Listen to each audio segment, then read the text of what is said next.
दोस्तों, भारत की इस पावन धरती पर ऐसे कई स्थल हैं जिनकी कहानियां सदियों पुरानी हैं। ये स्थल सिर्फ धार्मिक आस्था का प्रतीक नहीं बल्कि संघर्ष, राजनीति और न्याय की मिसाल भी हैं।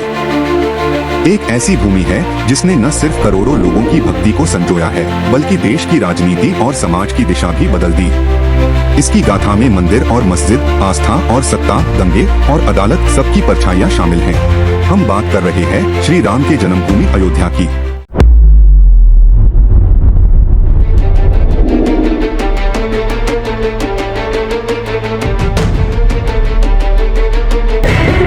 मस्जिद बनाएंगे, जिस दिन मस्जिद बना देंगे उस दिन में खाता हाथ जाएगा।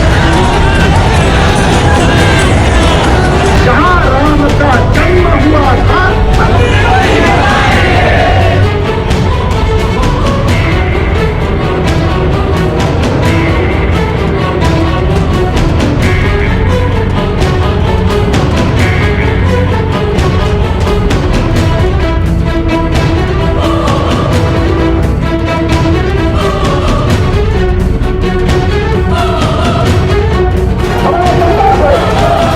राम जन्मभूमि पर उसी स्थान को भव्य से भव्य मंदिर जल्दी से जल्दी बने, इसके लिए भारतीय जनता पार्टी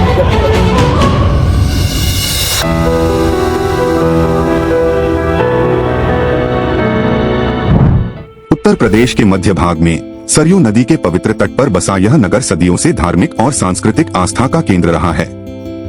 घने जंगलों और प्राचीन नगरों से घिरा हुआ यह स्थान वैदिक युग से ही महत्वपूर्ण माना गया। यहाँ का भूगोल न सिर्फ आध्यात्मिक बल्कि ऐतिहासिक महत्व भी रखता है। पुरातत्वविदों को मिले प्रमाण बताते हैं कि यहाँ प्राचीन काल से ही राम मंदिर जैसे भव्य मंदिर मौजूद रहे। मंदिर की स्थापत्य कला इतनी अद्भुत थी कि उसके शिखर दूर से ही दिखाई देते थे। सरयू नदी का भी इस नगर से गहरा नाता है। इसे मोक्षदायिनी कहा गया है और धार्मिक ग्रंथों में इसका वर्णन मिलता है। श्रद्धालु मानते हैं कि सरयू स्नान आत्मा को पवित्र करता है। आज भी यहाँ घाटों पर हर दिन हजारों लोग आकर स्नान करते हैं और भगवान राम का नाम स्मरण करते हैं। लेकिन इतिहास ने करवट बदली। साल 1528 में मुगल शासक बाबर के सेनापति मीर बाकी ने इस मंदिर को तोड़कर वहाँ बाबरी मस्जिद का निर्माण कराया। इस घटना ने हिंदुओं के दिल में गहरी चोट पहुँचाई और आने वाले सदियों तक यह भूमि विवाद और संघर्ष का केंद्र बनी रही। इतिहास के पन्नों में झांकें तो अयोध्या का जिक्र न केवल धार्मिक ग्रंथों में मिलता है बल्कि सदियों के संघर्षों में भी दर्ज है। जब भारत पर मुगलों और फिर अंग्रेजों का राज आया, तब भी यह भूमि विवाद और संघर्ष का केंद्र बनी रही। साल 1855 में हिंदू और मुस्लिम समुदायों के बीच पहला बड़ा टकराव हुआ। हिंदुओं का कहना था कि यह स्थान भगवान श्री राम का जन्म स्थान है और यहाँ मंदिर होना चाहिए, जबकि मुस्लिम पक्ष बाबरी मस्जिद में नमाज पढ़ने पर अड़ा रहा। यह विवाद इतना बढ़ गया कि हिंसक झड़पें हुई और कई लोग मारे गए। साल 1857 की क्रांति के बाद जब अंग्रेजों ने अवध पर सीधा नियंत्रण कर लिया, तो उन्होंने इस विवाद को नियंत्रित करने के लिए स्टेटस क्वो की नीति अपनाई। अंग्रेज प्रशासन ने मंदिर और मस्जिद के बीच एक दीवार खड़ी करवा दी। हिंदुओं को बाहरी आंगन में पूजा करने की अनुमति दी गई, जबकि मुसलमानों को अंदरूनी हिस्से में नमाज पढ़ने दी गई। यह अस्थायी समाधान था, लेकिन विवाद शांत नहीं हुआ। साल 1885 में महंत रघुवर दास ने अदालत में याचिका दायर की कि उन्हें राम चबूतरे पर मंदिर बनाने की अनुमति दी जाए। लेकिन फैजाबाद जिला जज ने यह मांग यह कहते हुए ठुकरा दी कि ऐसा करने से बड़े पैमाने पर दंगे हो सकते हैं। अंग्रेजों ने साफ कर दिया कि जो स्थिति है वही बनी रहेगी। लेकिन 1934 में अयोध्या में एक और बड़ा दंगा हुआ। इस बार हिंसा इतनी बढ़ गई कि बाबरी मस्जिद को गंभीर नुकसान पहुंचा। उसके गुंबद और ढांचे का कुछ हिस्सा गिर गया। बाद में ब्रिटिश प्रशासन ने मस्जिद की मरम्मत करवाई, लेकिन इस घटना ने दोनों समुदायों के बीच अविश्वास और गहरा कर दिया। यानी ब्रिटिश शासनकाल के दौरान भी अयोध्या केवल आस्था का नहीं बल्कि संघर्ष और टकराव का प्रतीक बनी रही। और यही संघर्ष धीरे धीरे स्वतंत्र भारत की राजनीति और न्यायपालिका तक पहुंच गया। आजादी के बाद भी विवाद थमा नहीं। 1949 की वह ठंडी दिसंबर की रात अयोध्या के इतिहास में एक नया मोड़ लेकर आई। 22 और 23 दिसंबर की दरमियानी रात अचानक खबर फैली कि बाबरी मस्जिद के अंदर भगवान श्री रामलला की मूर्तियां प्रकट हो गई हैं। सुबह तक हजारों की भीड़ वहां उमड़ पड़ी। चारों तरफ जय श्री राम के उद्घोष गूंजने लगे। हिंदू पक्ष ने इसे चमत्कार बताया, मानो स्वयं भगवान राम अपने जन्मस्थान पर फिर से प्रकट हुए हों। लेकिन मुस्लिम पक्ष और प्रशासनिक रिपोर्ट्स का कहना था कि यह मूर्तियां कुछ लोगों ने रात में अंदर रख दी। सच्चाई चाहे जो भी रही हो, लेकिन इस घटना ने पूरे देश का ध्यान अयोध्या की ओर खींच लिया। उस समय फैजाबाद जिले के जिला मजिस्ट्रेट थे के नए। कहा जाता है कि उन्होंने हिंदू भावनाओं को देखते हुए मूर्तियां हटाने का आदेश नहीं दिया। मामला इतना संवेदनशील था कि उत्तर प्रदेश के तत्कालीन मुख्यमंत्री गोविंद बल्लभ पंत की कांग्रेस सरकार ने स्थल को सील करवा दिया और ताले लगा दिए गए। आदेश दिया गया कि अब न मूर्तियां हटेंगी और न नमाज होगी, यानी स्टेटस क्वो कायम रहेगा। जनवरी 1950 में महंत गोपाल सिंह विशारद ने अदालत में याचिका दायर की कि उन्हें रामलला की पूजा करने का अधिकार दिया जाए। अदालत ने सीमित पूजा की अनुमति दे दी। 1959 में निर्मोही अखाड़ा ने दावा किया कि पूरा स्थल उनका है और 1961 में सुन्नी वक्फ बोर्ड ने मुकदमा दायर कर दिया कि यह मस्जिद है, मंदिर नहीं। कांग्रेस सरकार इस विवाद को छूने से बचना चाहती थी, इसलिए उन्होंने न मूर्तियां हटाई और न मंदिर बनाने दिया। उन्होंने विवाद को जैसे तैसे फ्रीज कर दिया, लेकिन यह स्थायी समाधान नहीं था, बल्कि इस कदम ने आने वाले दशकों तक अयोध्या विवाद को जिंदा रखा। 1949 की यह घटना एक टर्निंग पॉइंट बन गई। इसने स्थानीय विवाद को राष्ट्रीय बहस में बदल दिया और अदालतों व राजनीति दोनों को इस संघर्ष में शामिल कर दिया। और इसी से आगे की यात्रा शुरू होती है, जो देश के सबसे बड़े आंदोलनों और अदालत के ऐतिहासिक फैसलों तक जाती है। 1980 और 1990 के दशक में राम मंदिर आंदोलन अपने चरम पर पहुंचने लगा। विश्व हिंदू परिषद, आरएसएस और भारतीय जनता पार्टी ने इस आंदोलन को जन जन तक पहुंचाया। उन पर तो कोई नहीं बैठ सकता, तो जमीन पर समतल करना पड़ेगा, बैठने लायक बनाना पड़ेगा। जहां राम का जन्म हुआ था, जहां राम का जन्म हुआ था। 1990 में भाजपा के वरिष्ठ नेता लालकृष्ण आडवाणी ने सोमनाथ से अयोध्या तक एक ऐतिहासिक रथ यात्रा निकाली। इस यात्रा का उद्देश्य था देश भर के हिंदुओं को एकजुट करना और अयोध्या में भव्य राम मंदिर के लिए जन समर्थन जुटाना। रथ यात्रा जब बिहार पहुंची तो उसका प्रभाव इतना व्यापक हुआ कि लाखों लोग कार सेवक बनकर अयोध्या पहुंचने को तैयार हो गए। लेकिन उसी समय तत्कालीन मुख्यमंत्री लालू प्रसाद यादव ने कदम उठाते हुए आडवाणी जी को 23 अक्टूबर 1990 को समस्तीपुर, बिहार में गिरफ्तार कर लिया। मैं इस मंच के माध्यम से पुनः श्री आडवाणी जी से अपील करना चाहता हूं, अपनी यात्रा को स्थगित कर दें, स्थगित करके वो दिल्ली वापस चले जाएं। यह गिरफ्तारी पटना पुलिस की निगरानी में हुई और इसके कारण तत्काल कारसेवकों का अयोध्या कूच कुछ समय के लिए रुक गया। हालांकि इस गिरफ्तारी ने आंदोलन को कमजोर नहीं किया, बल्कि इसे और मजबूत बना दिया। लाखों कारसेवक अयोध्या की ओर बढ़े और अयोध्या में माहौल गर्मा गया। हालांकि तत्कालीन प्रधानमंत्री वीपी सिंह और फिर चंद्रशेखर सरकार के कार्यकाल में भी यह विवाद शांत नहीं हुआ। 6 दिसंबर 1992 को लाखों कारसेवक अयोध्या में जुटे। माहौल पहले से ही बेहद तनावपूर्ण था। दोपहर के बाद अचानक भीड़ नियंत्रण से बाहर हो गई और कारसेवकों ने बाबरी मस्जिद का ढांचा गिरा दिया। कुछ ही घंटों में सैकड़ों साल पुरानी इमारत मलबे में तब्दील हो गई। इस घटना ने पूरे देश को हिलाकर रख दिया।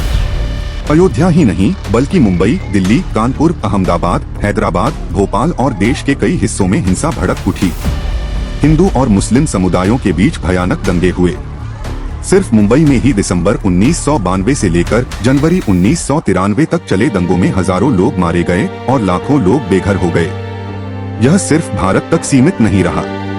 पाकिस्तान, बांग्लादेश और कई अन्य देशों में हिंदू मंदिरों और अल्पसंख्यकों पर हमले हुए। इन दंगों और विध्वंस की गूंज आने वाले वर्षों तक सुनाई देती रही और इन्हीं की छाया में हुआ 1993 का मुंबई सिलसिला बम धमाका, जिसे दाऊद इब्राहिम और अंडरवर्ल्ड ने अंजाम दिया। इन धमाकों ने देश की सुरक्षा और राजनीति दोनों को गहरे स्तर पर प्रभावित किया। समय बीतता गया, पर राम जन्मभूमि विवाद खत्म नहीं हुआ और फिर आया साल 2002, भारत के इतिहास का एक और काला अध्याय। 27 फरवरी 2002 की सुबह गुजरात के गोधरा रेलवे स्टेशन पर साबरमती एक्सप्रेस रुकी थी। इस ट्रेन में हजारों कारसेवक सवार होकर अयोध्या से लौट रहे थे। तभी स्टेशन पर अफरा तफरी मच गई। एक कोच में अचानक आग लगा दी गई। देखते ही देखते आग ने पूरे डिब्बे को अपनी चपेट में ले लिया।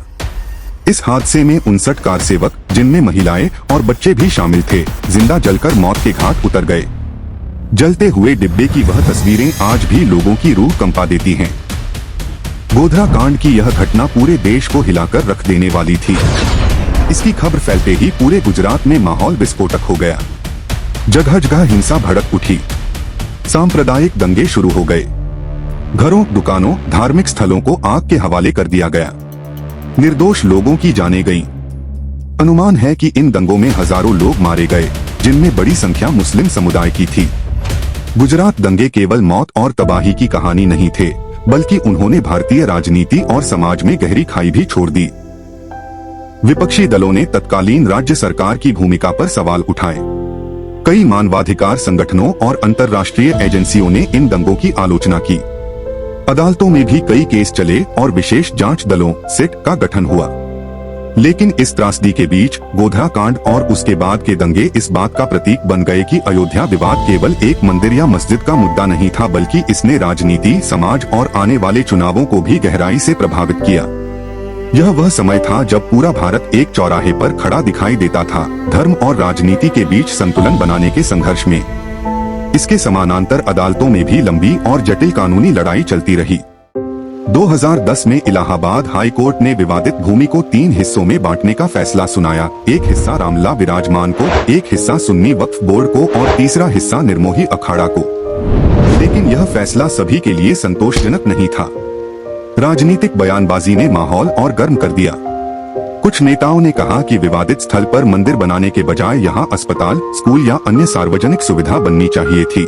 राम मंदिर बनाने से राम राज्य नहीं आएगा, पढ़ाने से राम राज्य आएगा। कई लोग इसे अपनी आस्था पर हमला मान बैठे तो कुछ इसे राजनीति की चाल समझने लगे। सुप्रीम कोर्ट में मामला पहुंचा। मुस्लिम पक्ष की पैरवी करते हुए कांग्रेस के वरिष्ठ वकील कपिल सिब्बल ने यह तक कहा कि राम मंदिर मामले की सुनवाई 2019 के आम चुनाव तक टाल दी जानी चाहिए, क्योंकि जब जब इलेक्शन आता है तभी ये मुद्दे उठाते हैं। ये अब क्या 4 साल ये सो रहे थे? जब 2014 में चुनाव जीत के आए तो क्या फिर वो सो रहे थे उसके बाद कि इन्होंने 2019 से पहले इनको याद आया कि राम मंदिर भी बनना चाहिए? इस बयान ने देश भर में राम भक्तों में भारी गुस्सा और असंतोष पैदा किया। मीडिया और नागरिक समाज में बहसों का तूफान उठ गया। कपिल सिब्बल कहते हैं 2019 के बाद केस को चलाओ। क्यों भैया सिब्बल, क्या डर है? श्री राम जन्मभूमि पर, उसी स्थान पर भव्य से भव्य मंदिर जल्दी से जल्दी बने, इसके लिए भारतीय जनता पार्टी प्रतिबद्ध।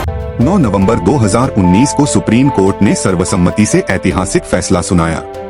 5 जजों की बेंच ने पूरे विवादित स्थल को श्री राम जन्मभूमि न्यास को सौंप दिया और मुस्लिम पक्ष को अयोध्या में 5 एकड़ भूमि मस्जिद निर्माण के लिए देने का आदेश दिया। यह फैसला केवल अदालत का निर्णय नहीं था, बल्कि सैकड़ों वर्षों से चले आ रहे संघर्ष और प्रतीक्षा का निर्णायक क्षण था।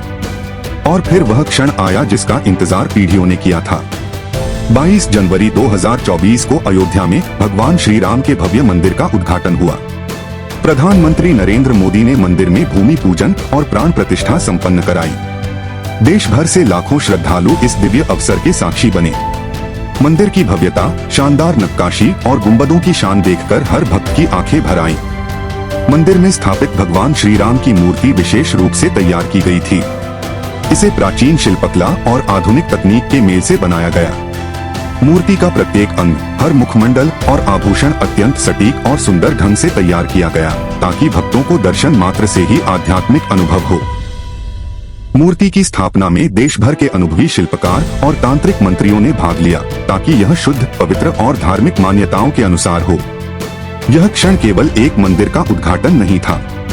यह सदियों के संघर्ष, अनगिनत बलिदानों, हिंसा और दंगों, अदालतों की लंबी सुनवाई और राजनीति की उठापटक का परिणाम था। अंततः प्रभु श्री राम अपनी जन्मभूमि पर विराजमान हुए और यह पल करोड़ों भारतीयों के लिए आस्था, विश्वास और प्रतीक्षा का प्रतीक बन गया। आज अयोध्या केवल एक शहर नहीं रहा, यह विश्वस्तरीय प्रतीक बन गया है। आस्था, न्याय और भारतीय संस्कृति का जीवित प्रमाण। मंदिर की हर दीवार, गुंबद और नक्काशी यह कहानी सुनाती है कि संघर्ष और धैर्य के बाद ही विजय संभव होती है। इस ऐतिहासिक और दिव्य क्षण में हर भारतीय का मन गौरव और श्रद्धा से भर उठा। यह केवल मंदिर का नहीं बल्कि भारत की आस्था की, सभ्यता की और विश्वास की विजय है। तो आइए इस पवित्र पल को याद करें, इसका सम्मान करें और जयकारा लगाएं, जय श्री राम। अगर आपको यह वीडियो पसंद आया हो तो इसे लाइक करें, अपने दोस्तों के साथ शेयर करें और ऐसे ही और इतिहास और सच्चाई से जुड़े वीडियो देखने के लिए हमारे चैनल को सब्सक्राइब करना न भूलें। जय भारत।